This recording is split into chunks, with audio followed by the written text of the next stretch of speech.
So some time has elapsed, and I do think it's time we tell you what the best 10 loadouts are for Season 3 of Warzone. And when I mean some time, I mean like one day, but we do have some statistical knowledge of some of these weapons. Before we get into this, if you do enjoy this style of content, don't forget to subscribe to the channel as we try to reach our goal of 50k subscribers. Click that link in the description down below and subscribe to our second channel as well. But we do have 10 loadouts here that I do think are going to be pretty meta when it comes to Warzone.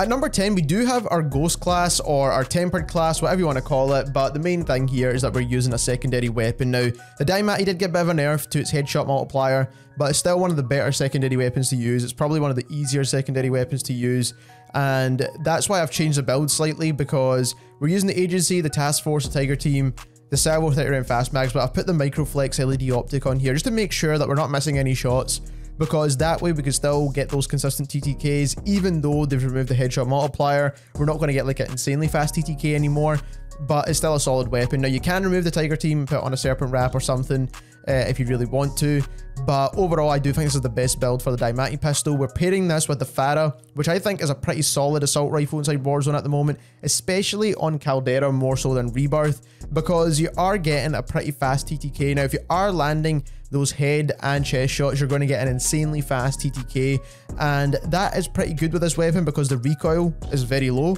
But the only issue is the damage per mag is not great, so that is why it's at number 10 and not higher up on the list, of course. So we've got GRU suppressor, Spetsnaz barrel, Spetsnaz grip, Spetsnaz mags, and the axial 3 times. The build for this weapon hasn't really changed. Moving on into our number 9 class, we've got another tempered slash ghost loadout, and that is with now the AMP. The AMP, in my opinion, is the best secondary weapon. It's been like that for a while now. It's fully automatic, it's super easy to use. Now, it doesn't kill as fast as any of the SMGs in the game anymore, which is a bit sad to see, but it's still a very good secondary weapon to finish off some opponents, or just to get one extra kill that you wouldn't usually get. It will help out a ton. So Agency, Suppressor, Task Force, Tiger Team, 30-round fast mags once again, and then the Microflex LED. Once again, you can remove the Tiger Team, put on a Serpent Wrap, personal preference here, but I just think, especially with the increased TTK, you don't really need a super fast ADS. Pistols have pretty quick ADSs anyway. We're pairing this with the XM4, which did get a bit of a nerf, but it's still a really low recoil option to use. Again, damage per mag on the XM4 isn't great though, so that's one thing that's kind of holding this gun back, but overall it's a lot easier to use than even the FARA. It's still a solid weapon, so you want to use the Agency suppressor, Task Force barrel, field agent grip, 60-round mags, axial 3 times optic. The build's not really changed. At our number 8 class, we're giving something to those kind of BREN users out there, the weirdos that were still using that gun. We've got the BREN here, which is probably the best LMG in the game at the moment. I do think the M91 is a solid option as well. It's got a faster TTK, but the BREN does have a bit of an easier recoil control, so that's why I've picked the BREN, especially if you're used to using the BREN that has pretty much no recoil. This is probably the BREN replacement, and I know they have very similar names, so it's going to be easy to remember as well. So we've got the Mono Suppressor, the Summit Barrel, we've got the TAC Laser, VLK Optic, and Commando foregrip. Overall, the ADS is a little slow because it's an LMG, movement's going to be a bit slow too, and that's why we paired it with the secondary that we did. But this is the best build, super low recoil, hits really hard because it's an LMG of course, and damage per mag is pretty solid too, so you don't really need to worry about running out of mag on Caldera. And then we paired it with the Milano, which is a very solid damage per mag option as well. You wouldn't really think about it that way because it is an SMG, but overall the Milano is probably one of the best sniper support options. Also just a good secondary weapon in general because you're not really going to be missing very many shots with this gun. It's super accurate. Now, if you do want to build it for like a kind of balanced build, then this is what I would recommend here. So Agency Suppressor, Task Force, Microflex, 55-round drums, and the foregrip. But if you want to make it more of an SMG fast build, then what I would recommend is swapping out the foregrip for the bruiser and the Agency suppressor for the sound suppressor, and this is how I would build it. I would still like that Microflex on there because I do think the irons on the Milano isn't great, so we use the Microflex to make sure we're landing all those shots. At number 7, we have probably what are the forgotten weapons. We've got the Automaton and the Lapa. Now, when it comes to the Automaton, it's super low recoil, so you've got a really good kind of consistent TTK at long range. It is an AR with a big enough mag, and you're pretty much going to land every single shot with this gun anyways. So you do want to use the MX silencer. The 600mm barrel is actually the best when it comes to the Automaton. The 2.5x optic or whatever optic you like. The skeletal stock or the Anastasia padded stock, both are pretty good. I prefer the padded just because it gives you extra recoil control. The tight grip on hand is going to give you a faster ADS, but you can go for fully loaded, of course. Then we've got the polymer grip, which is a must for any long range rifle when it comes to vanguard weapons. 75 round mags, which actually give you the best TTK anyway. Lengthened and hand stop underbarrel. Overall, the Automaton is probably one of the super low recoil options that give you a very consistent TTK as well. So I do recommend this weapon. Now we're pairing that with the Lapa. Now the Lapa actually has two builds, a Rebirth build and a Caldera build. And if you want to check out those builds, you can check them out in our previous video, but we will be covering it in a Rebirth loadout video as well very soon. But when it comes to the Caldera build, which is the one we're going to be covering here, this is the attachment you want to be using. So sound suppressor for the faster ADS, you get bullet velocity and sprint to fire as well. The rifled barrels can give you the fastest possible TTK when it comes to the Lapa SMG. Microflex LED because the irons are horrible on this weapon. 50 round mags because it's the biggest mags available. And the bruiser grip, and that is the best build for the Lapa on Caldera. Moving on to number 6 is a kind of modern warfare based loadout. Now you're going to get a pretty insane TTK potential with this loadout overall, because the AMAX is actually one of the fastest killing ARs in the game, especially when it comes down to consistency. The only issue with this is that the mags are pretty small now, especially considering we've got 300 HP in the game, so 45 is nowhere near enough. And the guns that are slightly higher up on the list have a bigger mag, so that's the only reason why the AMAX is not higher up on the list. But other than that, it's a very solid AR to use. It's going to hit extremely hard and it's going to kill very fast, even with that 300 HP. So you've got the mono suppressor, Zodiac barrel, 3x optic, 45 commando foregrip, and then we're pairing it with pretty much what is the fastest killing close range weapon in the entire game right now, and that is the JAK 12. So it doesn't matter what SMG you put up against this shotgun, it's going to pretty much lose 9 times out of 10. The only issue with the shotgun though is you can't really use it past like 10 meters, so I mean there's a bit of a trade-off there. So you need to use the Marauder muzzle, the Torrent barrel, 5mm, 20 round drums, stipple grip tape. You can actually use the rubberized, it will give you a bit better hip fire accuracy because recoil control does help hip fire accuracy. But the stipple grip tape helps with sprint to fire time, so bit of a trade-off there. You can pick whatever one you want, but overall this is the best build for the JAK 12. The next two classes are our sniper classes, so you can mix and match the sniper supports. But for number 5, we have the Cold War PPSH with the Pellington Sniper. Now, the Pellington Sniper has the longest range out of any aggressive sniper in the game right now.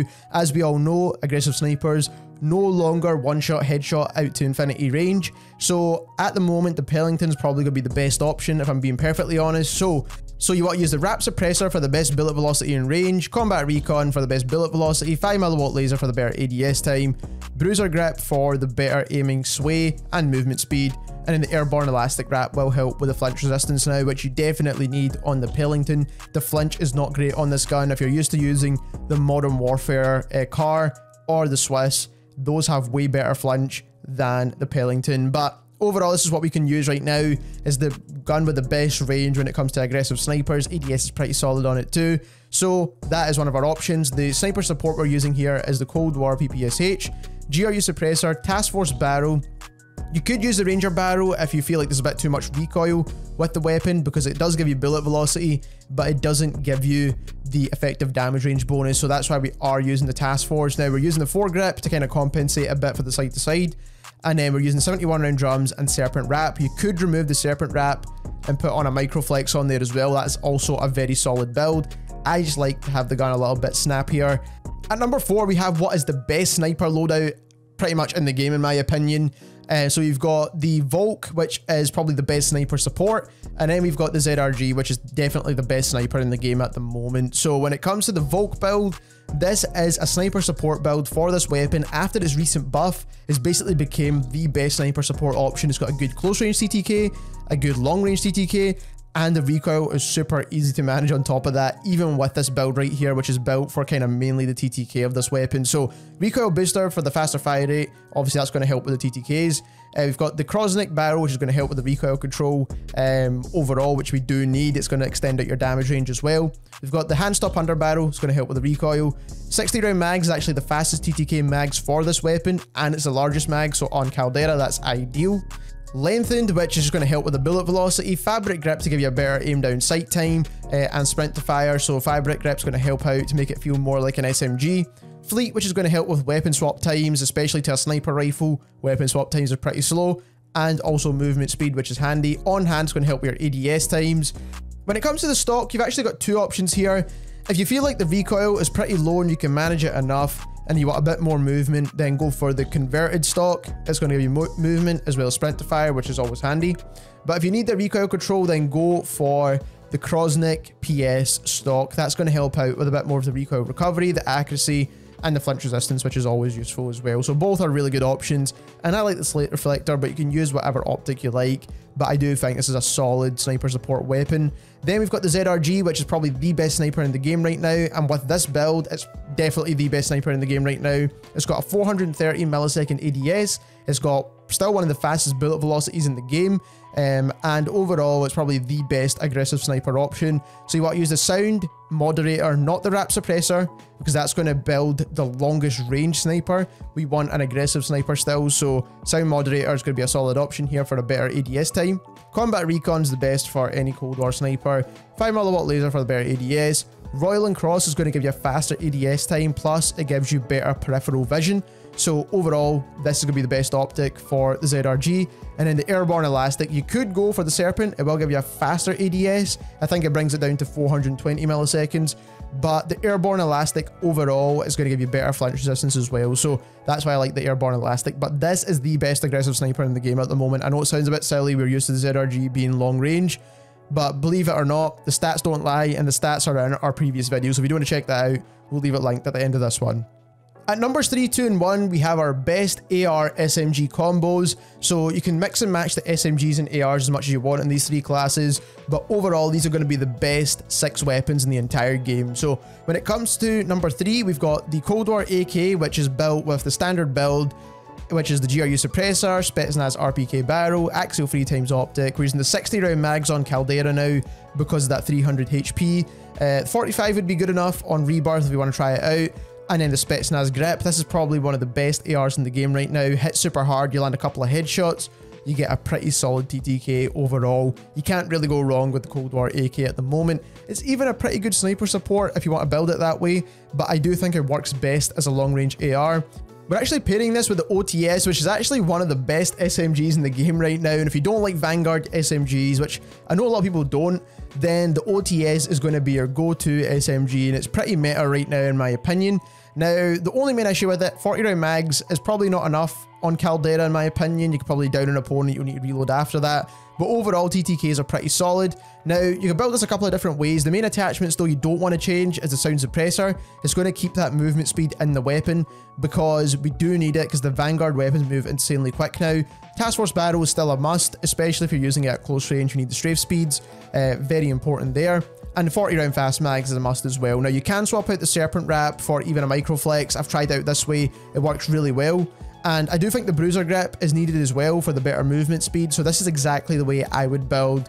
So now we're moving on pretty much to the 2 meta classes that are in the entire game right now. And you cannot go wrong with these classes right here. But at number 2, we have the easy meta class. If you're looking for something that's easy to use, you can always do well with, you can always land your shots, then you want to go with the Vargo paired with the MP40. Now with the Vargo build, nothing's really changed. The gun did get a bit of a recoil change, but the recoil is still easy to use. Now, it didn't really get increased, it just got changed, so the pattern of the recoil changed, but overall it's still a very easy to control gun. So you want to use the GRU suppressor, Task Force barrel, Spetsnaz grip, Spetsnaz 60 round, and the axial 3x optic. This is the meta build for any Cold War rifle pretty much, we already know that by now. But I do think it's a solid weapon. The only issue with the Vargo is the damage per mag is not great, but considering how low the recoil is, I don't think it really matters. And you can just reload as much as you want at those longer distances anyway. But we're pairing it with the MP40, which build has changed from probably what you're used to. We're using the recoil booster, of course, but we're using the short barrel now. This only gives this gun 1 damage drop-off point, which is very important if you're going to use it as a sniper support. Now in this case we're pairing it with an AR, so it's not that important, but overall it's still good to know that the short barrel is the best and it gives you a faster TTK, which is very important. Underbarrel, we're using the hand stop, which is going to help control the recoil. 45 Gorenko mags are still the best, so you still want to use them. Lengthened, the fabric grip is always good for an SMG. Steady, or you can use Perfectionist if you really want to help with the recoil, but I don't really think you need it. Quick, and then the remove stock for better movement and hip fire, and the slate reflector. Now, I've started using the slate reflector over iron sights now because I feel like I land way more shots, so that's what I would recommend to you. Now, when it comes to the number one best loadout in all of Warzone right now, you're looking at it right here. We've got the C58 with the Owen gun. Now, this is the meta slave class. If you're going to use this, you're pretty much consigning yourself to be meta slave, so make sure you know that before getting into using this loadout. But when it comes to the C58 class, it's a standard meta build we already know by now. So the agency suppressor, the task force barrel, the field agent grip, the 55 round mags, if you're using it on rebirth, 45 could work, and then the axial 3x optic. But like I said, on Caldera, this gun has the best balance between recoil control. It has a good TTK, it's got good range, it's pretty easy to control at longer ranges as well, and just overall, if you land a couple of headshots, it's pretty solid too. So this gun has pretty much everything at the moment, so if you are looking for that AR to use and level up or whatever it is, the C58 is the AR to go for. Now, we're pairing this with the Owen gun, which is pretty much the best SMG in the game right now. At close range, it has the fastest TTK, and overall, that's kind of the most important thing when it comes to an SMG. The build has changed slightly. Now, the only issue with the TTK of this gun is it doesn't beat the Jak 12. So if you do want to use something that kills a little bit quicker, then you can go for the Jak 12 here. But overall, I do think an SMG is going to be way more versatile, and that's why the Owen gun is in the number one loadout. But for the build, like I said, it did change slightly. So the recoil booster, as always, the rapid barrel got nerfed, but it still helps with fire rate, and it's still going to help with the TTK, and it's still the best barrel to use. Hand stop under barrel to control the recoil. I would usually go for something like the skeletal, but I do think you need the hand stop under barrel. Now, when it comes to magazine, we're actually using the 72 round 9mm mags. The Gorenko mags used to be the meta, but they're no longer the meta. So use the 9mm and you get the faster TTK. Then we've got the lengthened, which is pretty much self-explanatory. Fabric grip, which is on every SMG. Fleet, which is going to give you better movement speeds, but if you do need the recoil control, you can go for brace if you really want to, but I don't think it's necessary. Quick, or you can go for on hand for faster ADS time. Remove stock for the better movement in ADS, and slate reflector because it's my favorite, but you can go for the hybrid optic to push the mag below the screen if you really want to, whatever that is. So there we have it. Those are 10 of the best loadouts that are currently inside Warzone right now. Of course, we've missed out some weapons that are still very viable, so we will be making a video going and ranking every single weapon in the game in a future video as well. We will be making a rebirth loadout video as well in the future, so stay tuned for that. But if you enjoyed this video, don't forget to subscribe as we try to reach our goal of 50k, and thank you very much for watching.